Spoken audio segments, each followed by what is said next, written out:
दुनिया बदल रही है तो लोगों की सोच और दुनिया को देखने का नजरिया भी बदल रहा है। साल भी बदल रहा है और साल 2024 की विदाई के बाद अब देश दुनिया 2025 के नए प्रभात का कर रही है स्वागत, अभिनंदन।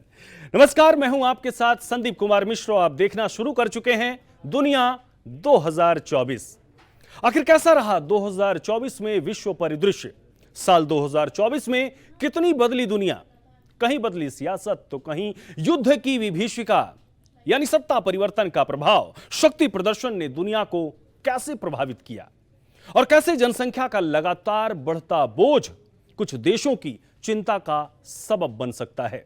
ऐसे तमाम पहलू हैं जिसे साल 2024 के 2025 के स्वागत के साथ ही आपको जानना बेहद जरूरी है, क्योंकि कहते हैं कि अतीत की सीख या स्मृति वर्तमान और भविष्य को बेहतर बनाने के लिए याद रखना बेहद जरूरी है। तो चलिए जानते हैं 2024 में अंतर्राष्ट्रीय स्तर पर कैसे बदली दुनिया और कैसा रहा उसका प्रभाव।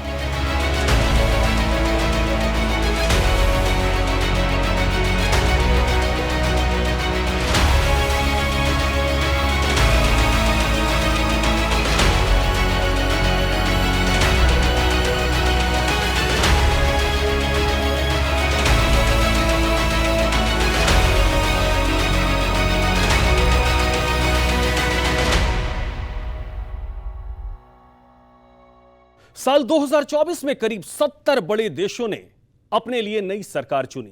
कहीं वापसी हुई तो कहीं विदाई। दुनिया की बदलती सियासत का असर पूरे विश्व में देखने को मिला। अमेरिका, ब्रिटेन, रूस, मैक्सिको और ऑस्ट्रेलिया जैसे बड़ी अर्थव्यवस्था वाले देशों में भी चुनाव हुआ। कहीं सत्ता ने करवट बदली तो कहीं वापसी हुई, जिसका प्रभाव व्यापक रूप में देखने को मिला। साल 2024 में पूरा विश्व दो धड़ों में बटा हुआ नजर आया। कहीं युद्ध की विभीषिका में लोग प्रभावित दिखे तो कहीं गुटबाजी देखने को मिली। लेकिन पहले बात विश्व में बदलते राजनीतिक परिदृश्य की, जिसका प्रभाव यकीनन साल 2025 में भी देखने को मिलेगा।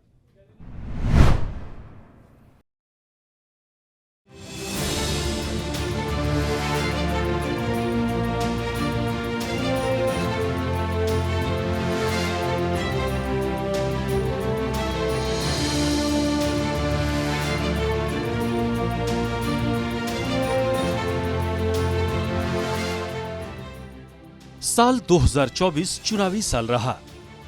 2024 में भारत के साथ ही दुनिया के करीब 70 से ज्यादा देशों में चुनाव हुए। कहीं सरकारों की वापसी हुई तो कहीं मौजूदा सरकारों को जनता ने सत्ता से बेदखल कर दिया। दुनिया के करीब 4 अरब से अधिक लोगों ने अपने मताधिकार का प्रयोग किया और अपने लिए शासक का चुनाव किया। एशिया से लेकर अफ्रीका और यूरोप तक हर महाद्वीप चुनावी मूड में रहा। 27 देशों वाला यूरोपियन यूनियन भी चुनावी रंग में रंगा नजर आया।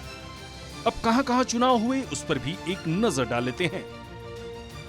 भारत, अमेरिका, ब्रिटेन, रूस, Mexico, Australia, Pakistan, Bhutan, Taiwan, Indonesia, Maldives, Bangladesh, पुर्तगाल, बेलारूस, फिनलैंड, स्लोवाकिया, अफ्रीकी देश, Chad, Ghana, Comoros, Algeria, Botswana, Mauritius, Mozambique, Mauritania, Rwanda, Senegal, Somaliland, Tunisia जैसे देशों में जनता ने अपने मताधिकार का प्रयोग किया, जिससे जियोपॉलिटिक्स में भी बदलाव देखने को मिला और जिसका प्रभाव साल 2025 में भी देखने को मिलेगा। बात दुनिया के सबसे पुराने लोकतांत्रिक देश अमेरिका की करें तो अमेरिका के चुनाव पर पूरी दुनिया की नजरें टिकी रही। जहां डेमोक्रेटिक पार्टी की तरफ से पहले जो बाइडेन और फिर कमला हैरिस उम्मीदवार बनी, तो वहीं रिपब्लिकन पार्टी के उम्मीदवार पूर्व प्रेसिडेंट डोनाल्ड ट्रंप रहे, जिन्होंने कमला हैरिस को हराकर एक बार फिर से अमेरिका की सत्ता पर काबिज हुए।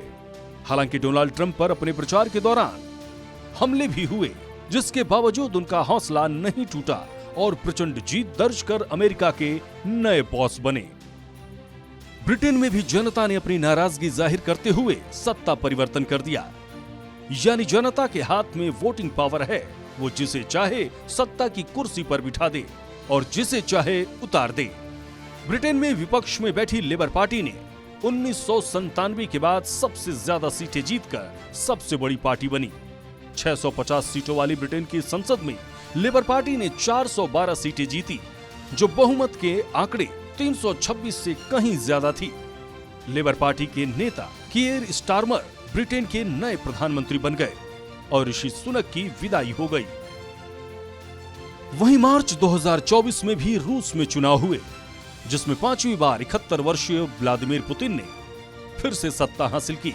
रूसी राष्ट्रपति को चुनाव में करीब 88% वोट मिले, जिसके बाद पुतिन 6 साल के कार्यकाल के साथ वो 200 से अधिक वर्षों में रूस के सबसे लंबे समय तक सेवा करने वाले नेता बन जाएंगे। मैक्सिको में जून 2024 में चुनाव हुए, जिसमें इतिहास के सबसे खूनी चुनाव में देश को पहली बार महिला राष्ट्रपति मिली और क्लाउडिया शिवनाम मैक्सिको की राष्ट्रपति चुनी गई। बढ़ते आतंकवादी हमलों, आर्थिक संकट से जूझ रहे पड़ोसी मुल्क पाकिस्तान में भी 2024 की शुरुआत में चुनाव हुए, जहां नवाज शरीफ की पार्टी ने मिलीजुली सरकार बनाई और इमरान खान सत्ता से बाहर ही नहीं जेल पहुंच गए, जैसा कि पाकिस्तान का इतिहास रहा है। और पीएमएलएन के शहबाज शरीफ सत्ता पर काबिज हुए।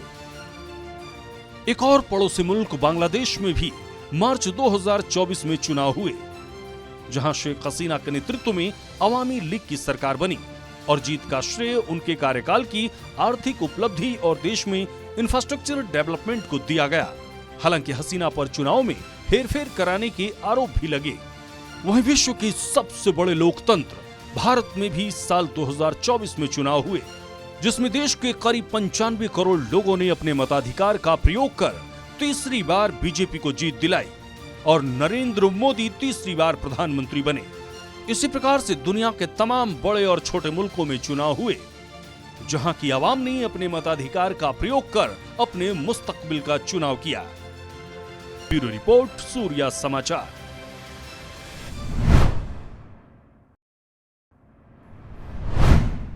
साल 2024 हमारे पड़ोसी मुल्क बांग्लादेश के लिए, वहां रहने वाले अल्पसंख्यकों के लिए काला अध्याय जैसा रहा। अगस्त का महीना एक बार फिर बांग्लादेश की 5 बार प्रधानमंत्री रही शेख हसीना पर भारी पड़ गया। वर्ष 1975 में अगस्त में ही शेख हसीना के माता पिता और 3 भाइयों की हत्या हुई थी, तो साल 1989 में उन पर अगस्त में ही जानलेवा हमला भी हुआ था। साल 2024 में भी 4 और 5 अगस्त को आंदोलनकारियों के प्रदर्शन के बाद एक और तख्ता पलट हुआ और शेख हसीना को बांग्लादेश छोड़ना पड़ा।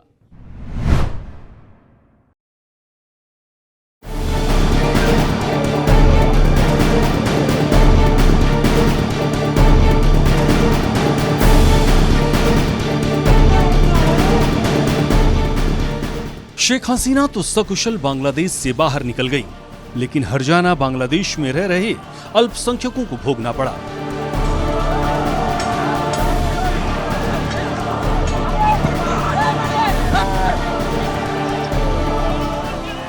शेख हसीना को सत्ता से हटाने की घटना के बाद से ही बांग्लादेश में हिंदुओं पर लगातार हमले होने शुरू हो गए।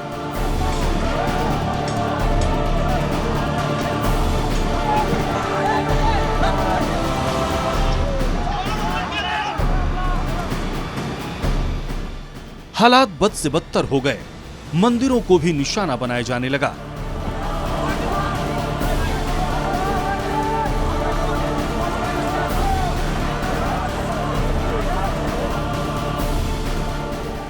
कट्टरपंथी हिंदुओं की संपत्ति पर कब्जा करने के साथ ही मारकाट मचाना शुरू कर दिए, जिसमें सैकड़ों की संख्या में हिंदू मारे गए। कट्टरपंथियों के मंसूबे बढ़ते गए।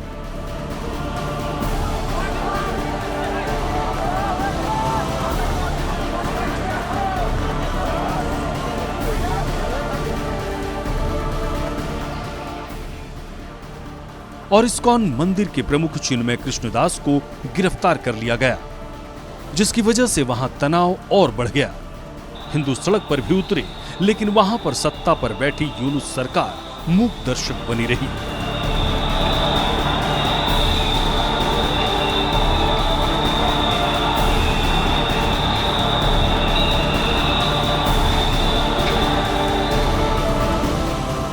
बांग्लादेश में हो रही अल्पसंख्यकों के खिलाफ अत्याचार के विरोध में दुनिया भर में प्रदर्शन शुरू हुआ। अत्याचार हिंदुओं पर हो रहा था, लिहाजा इसका प्रभाव भारत पर भी हुआ। देश के अनेकों हिस्सों से लोग बांग्लादेश की यूनुस सरकार के खिलाफ प्रदर्शन करने लगे और प्रधानमंत्री नरेंद्र मोदी से अल्पसंख्यकों को बचाने की अपील की।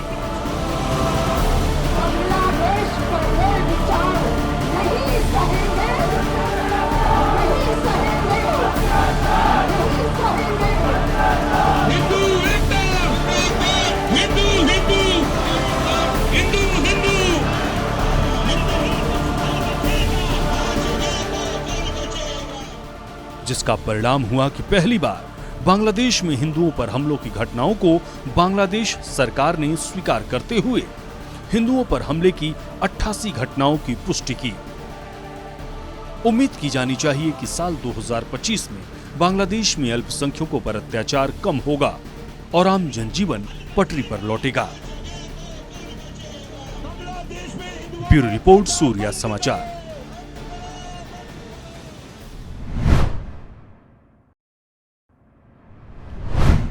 साल 2025 का दुनिया स्वागत कर रही है, लेकिन साल 2024 दुनिया भर में हलचल वाला रहा। रूस और यूक्रेन वॉर की हलचल साल के अंत में भी लगातार जारी है। वहीं मिडिल ईस्ट के मोर्चे पर भी संग्राम छिड़ा हुआ है। साल 2024 के अक्टूबर में हमास की एक गलती ने गाजा को बर्बाद करके रख दिया। आज भी इजरायली टैंक निर्दयता से गाजा में दौड़ रहे हैं। लेबनान में भी हिजबुल्लाह के साथ जंग करते हुए इजराइल ने न केवल 3 दशक तक संगठन की कमान संभालने वाले नसरल्लाह को मार गिराया, साथ ही हिजबुल्लाह की पूरी टॉप लीडरशिप को भी खत्म कर दिया। इजराइल हिजबुल्लाह युद्ध की शुरुआत से लेकर सीज फायर तक क्या कुछ हुआ, आप इन आंकड़ों के माध्यम से समझ सकते हैं।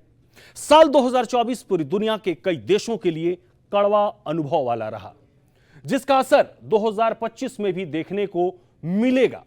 दरअसल 7 अक्टूबर 2023 को हमास के हमले के बाद इजराइल और हिजबुल्लाह के बीच भी जंग छिड़ गई। 8 अक्टूबर को जब इजराइल ने गाजा पट्टी पर ऑपरेशन आयरन स्वॉर्ड शुरू किया, तो हमास और फिलिस्तीन के साथ प्रतिबद्धता दिखाने के लिए हिजबुल्लाह ने भी इजराइल की उत्तरी सीमा पर हमले शुरू कर दिए।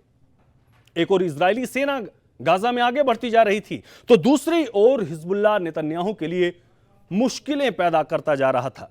हिजबुल्लाह के हमलों से इन आंकड़ों में देखिए आप, नॉर्थ इजराइल में रह रहे करीब 60,000 यहूदियों को देश में ही विस्थापित होना पड़ा, जो नेतन्याहू के लिए नाक का सवाल बन गए। यह पहला मौका नहीं था जब ईरान ने इस प्रॉक्सी गुट ने इजराइल को परेशान किया हो। इससे पहले भी वो कई बार ताकतवर यहूदी देशों को छका चुका है। इजराइल भी हिजबुल्लाह को सबक सिखाने के लिए लंबी तैयारी कर रहा था, लिहाजा 346 दिनों तक इजराइल और हिजबुल्लाह के बीच छोटे बड़े स्तर पर जंग चलते रहे।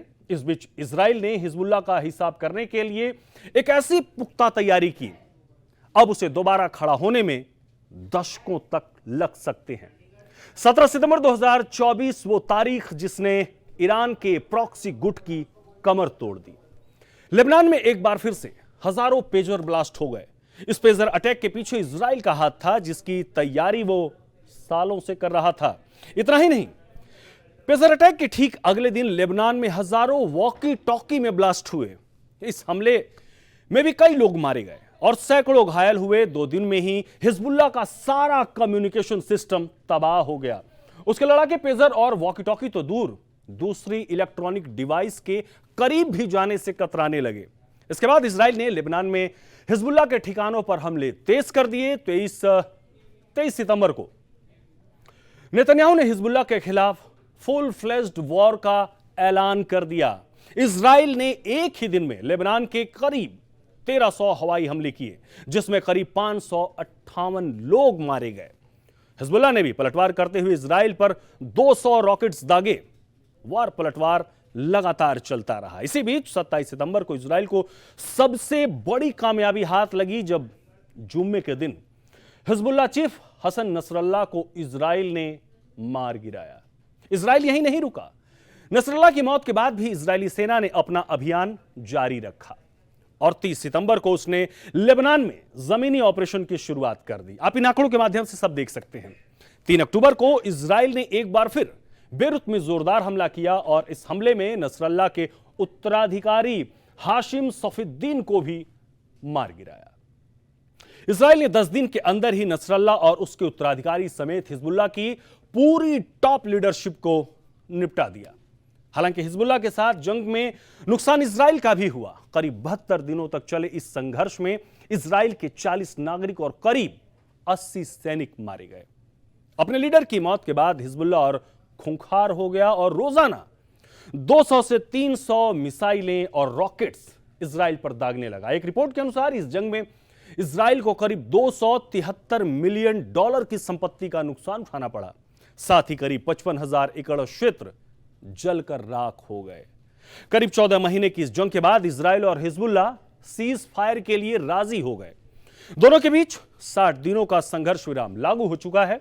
अब देखना होगा कि यह संघर्ष विराम नए साल में भी जारी रहता है या फिर एक बार दोनों पक्ष फिर भीषण जंग की आग में सामने आ जाते हैं।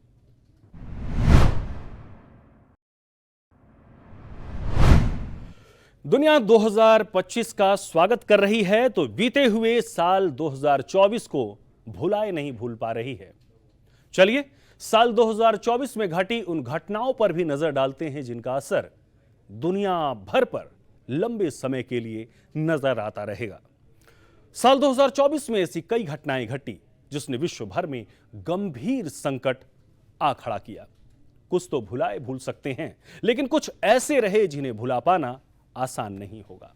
चलिए जानते हैं आखिर में कौन से वो बातें थी जो 2024 में बड़ी आपदाएं या घटनाओं के रूप में सामने आई, जिनके प्रभाव से 2025 भी अछूता नहीं रहेगा। हर साल की तरह साल 2024 में भी अलग अलग जगहों पर भूकंप आए। कहीं धरती में कंपन हुआ तो कहीं दहशत में सहम गए लोग। शुरुआत करते हैं जनवरी से। इस साल जनवरी में टोक्यो की धरती भूकंप से कांप उठी। यहां 7.8 तीव्रता का भूकंप मापा गया। भूकंप के झटके इतने जोरदार थे कि पूरा शहर उससे थरथरा रहा था, जिसकी वजह से कई ऊंची इमारतें गिरकर धराशायी हो गई। बिल्डिंगों के टूटने की वजह से कई लोगों के घर छीन गए। भूकंप का कहर इतने पर ही नहीं रुका, बाद में लोगों ने आफ्टर शॉक भी महसूस किए, जिसकी वजह से हालात और गंभीर हो गए। जापान के अलावा अमेरिका और अफगानिस्तान में भी भूकंप का कहर लगातार देखने को मिला। साल 2024 में कई देशों ने युद्ध की आग में झुलसता हुआ देखा गया। यूक्रेन और रूस का संघर्ष बदस्तूर जारी है, जिसमें कई लोगों की जानें चली गई, कई लोगों के घर छिन गए। साल 2024 में मिडिल ईस्ट भी जंग के मैदान में तब्दील रहा। सीरिया और यमन दो देश जंग लड़ते रहे। इजराइल और हमास के बीच भी युद्ध लगातार जारी है। इसके बाद इजराइल और ईरान भी आपस में टकरा गए। इस साल अफ्रीका और मध्य पूर्व में बसे कई देशों के प्रवासियों का संकट भी बना रहा। यूरोप और दूसरे देशों में शरणार्थियों की संख्या में भी तेजी से इजाफा हुआ। अफ्रीकी देशों में कुछ ऐसे हादसे भी सामने आए जब प्रवासियों से भरी नाव पानी में डूब गई, जिसमें हजारों लोगों को अपनी जान गंवानी पड़ी। कोविड-19 के बाद दुनिया भर में दूसरी महामारियों ने भी अपने पांव पसारे। साल 2024 में मंकीपॉक्स नाम की महामारी ने अफ्रीका और एशिया के कुछ हिस्सों को अपनी चपेट में लेकर अपना शिकार बनाया। WHO यानी वर्ल्ड हेल्थ ऑर्गेनाइजेशन की एक रिपोर्ट के अनुसार 12 जून 2024 तक इसमें 97,281 मामले दर्ज किए गए। वहीं अफ्रीका में कई जगह इबोला का भी प्रकोप नजर आया। साल 2024 में प्रदूषण का स्तर और भी ज्यादा बढ़ गया। चीन, भारत समेत देश में लगातार पॉपुलेशन की वजह से स्वास्थ्य संबंधी परेशानियां लोगों को अपनी चपेट में लेने लगी। यूनिसेफ की एक रिपोर्ट के अनुसार एयर पॉल्यूशन की वजह से एक निश्चित समय अंतराल में 81 लाख लोगों की मौतें हुई, जिसमें 7.09 लाख तो सिर्फ 5 साल के महज बच्चे थे। यानी बात चाहे प्राकृतिक आपदा की हो, महामारी की हो, पर्यावरण पर संकट की हो या फिर युद्ध के विभीषिका की, साल 2024 से हर कोई प्रभावित ही नजर आया।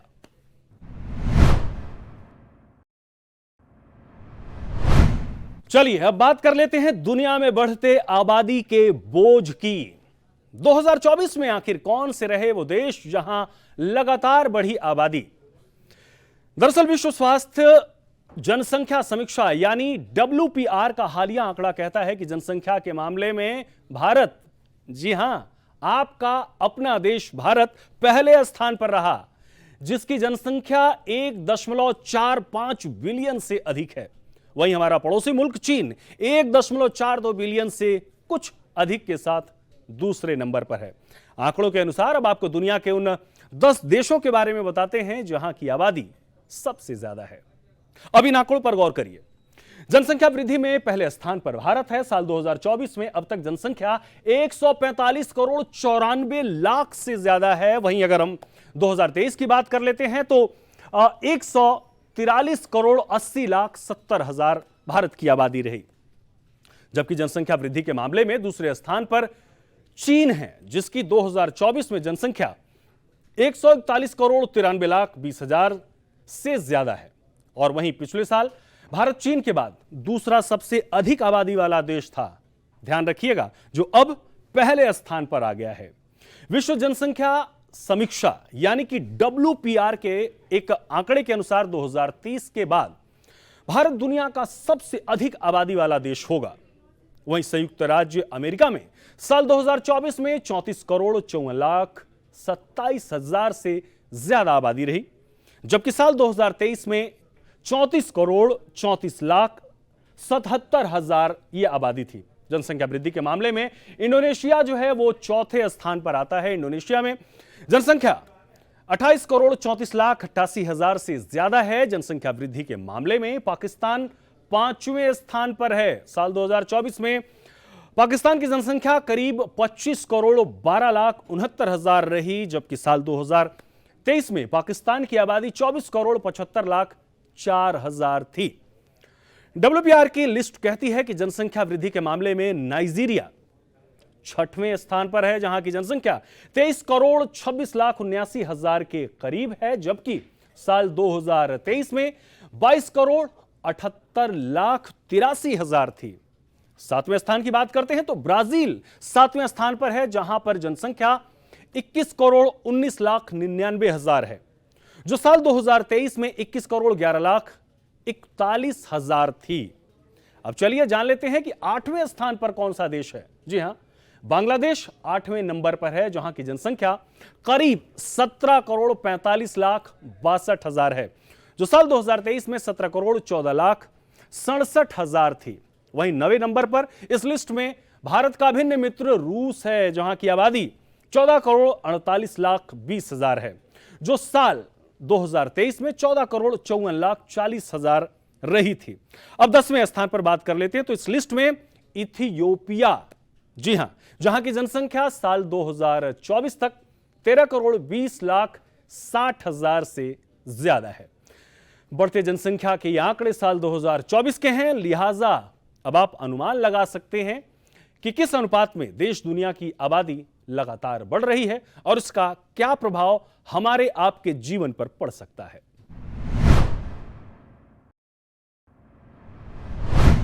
बदलता साल या दौर ढेरों खट्टी मीठी यादें अपनी स्मृतियों में समेटे हुए जाता है। कुछ ऐसी खुशियां, प्रेरणादायी कहानियां होती हैं जिन्हें हम आगे बढ़ाते रहना चाहते हैं, लेकिन कुछ स्मृतियां, हादसे, आपदाएं, विपदाएं ऐसी होती हैं जिन्हें हम भुला देना चाहते हैं। युद्ध की विभीषिका हमेशा कुछ ना कुछ छीनती ही है, किसी भी शक्तिशाली या कमजोर राष्ट्र को और कमजोर ही करती है। उम्मीद की जानी चाहिए कि साल 2025 में पूरी दुनिया, खासकर जो देश युद्ध की आग में झुलस रहे हैं, वो युद्ध से बुद्ध की तरफ बढ़ेंगे और सत्ता का परिवर्तन विकास, उन्नति और तरक्की की राह पर बढ़ने के साथ ही वसुधैव कुटुंबकम के भाव को आगे बढ़ाने के लिए होगा। आप सभी को आंग्ल नववर्ष 2025 की हार्दिक शुभकामनाएं और बधाई। नमस्कार।